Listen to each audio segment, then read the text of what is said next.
વડોદરા શહેરના ward number 3માં નાગરિકો રોષમાં રસ્તો નથી, વોટ નથી, બેનરો સાથે ચૂંટણી બહિષ્કારની ચેતવણી. વડોદરા શહેરના વોર્ડ નંબર 3ના જલારામનગર વિસ્તારમાં સ્થાનિક નાગરિકોમાં ભારે રોષ જોવા મળી રહ્યો છે.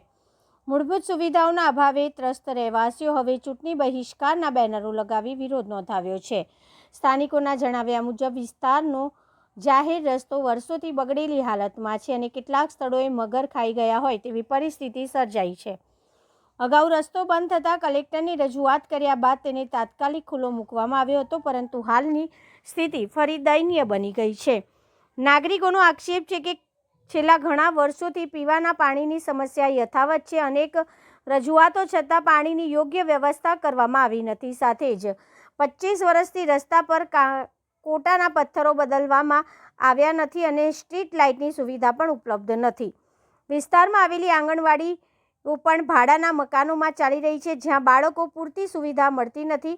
સ્થાનિકોએ વધુમાં આક્ષેપ કર્યો છે કે પૂર્વ કોર્પોરેટર દ્વારા દત્તક લેવાયેલા વિસ્તાર હોવા છતાં પૂર જેવી પરિસ્થિતિ કે કોરોના સમય દરમિયાન કોઈ ધ્યાન આપવામાં આવ્યું નથી.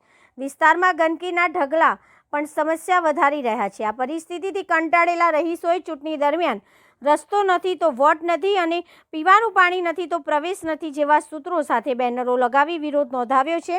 આ બનાવના કારણે સ્થાનિક રાજકીય માહોલ વધુ ગરમાયો છે અને આવનારી ચૂંટણીમાં તેનો સીધો પ્રભાવ જોવા મળી શકે છે. વડોદરા શહેરમાં આવેલ જે વોર્ડ નંબર 3 છે, વોર્ડ નંબર 3 ની અંદર જલારામનગર વિસ્તાર આવેલો છે, સહયોગનગર છે, અયોધ્યાનગર, સુંદરમ પાર્ક, જીતેન્દ્ર પાર્ક, આવા તમામ વિસ્તારો અહીંયા ગાડી ઓછામાં ઓછા 15,000 જેટલા વોટ છે.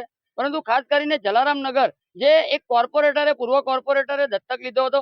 દત્તક લીધા બાદ આજ દિન સુધીમાં કોઈ પણ જાતનું ધ્યાન આપવામાં આવ્યું નથી. અહીંના સ્થાનિકો કોર્પોરેટર ધારાસભ્યને ઓળખતા નથી. આજે તમે જોશો કે જે અમારો રસ્તો છે, આ રસ્તો ભલામણ હેઠળ છે. કલેક્ટરે જયારે લેટર આપ્યો ત્યારબાદ આ રસ્તો ખુલ્લો કરવામાં આવ્યો. એટલે કહેવાનો મતલબ કે અમારી પાસે રસ્તો નથી. બીજી બાબત છે કે અમારી પાસે સ્ટ્રીટ લાઇટ થાંભલા તો છે, પણ લાઇટો ક્યાંક ને ક્યાંક મગરો ખાઈ ગયા. જે રીતે રસ્તો મગર ખાઈ ગયા એ રીતે લાઇટો પણ મગરો ખાઈ ગયા. હવે જે 25 વર્ષની જે પથ્થર છે કોટાના, એ પથ્થર હજુ જેસે તે પરિસ્થિતિમાં. એટલે કહેવાનો મતલબ કે અમારા વિસ્તારમાં કોઈ પણ જાતનો વિકાસ થયો નથી. પીવાનું પાણી જે આજ દિન સુધીમાં અમારા વિસ્તારમાં મોટરો દ્વારા પાણી ખેંચવામાં આવે છે, પાણી આવતું જ નથી. તો માણસ પાણી વગર તો જીવે ક્યાંથી? જળ એ જીવન છે. એટલે કહેવાનો મતલબ કે સ્થાનિક સ્વરાજ્યની ચૂંટણી આવતી હોય છે ત્યારે આ વરસાદી દેડકાઓ જે ગલીઓમાં વોટની ભીખ માંગવા માટે આવશે છે. પરંતુ ખાસ કરીને હવે મહિલાઓએ અને પુરુષોએ, તમામ યુવાનોએ હવે એક મન બનાવી લીધું છે કે આવનારા દિવસોમાં સ્વરાજ્યની ચૂંટણી છે ત્યારે ખાસ કરીને અમારા વિસ્તારમાં જે પણ વરસાદી દેડકાઓ આવશે તો ચોક્કસથી હવે ક્યાંક ને ક્યાંક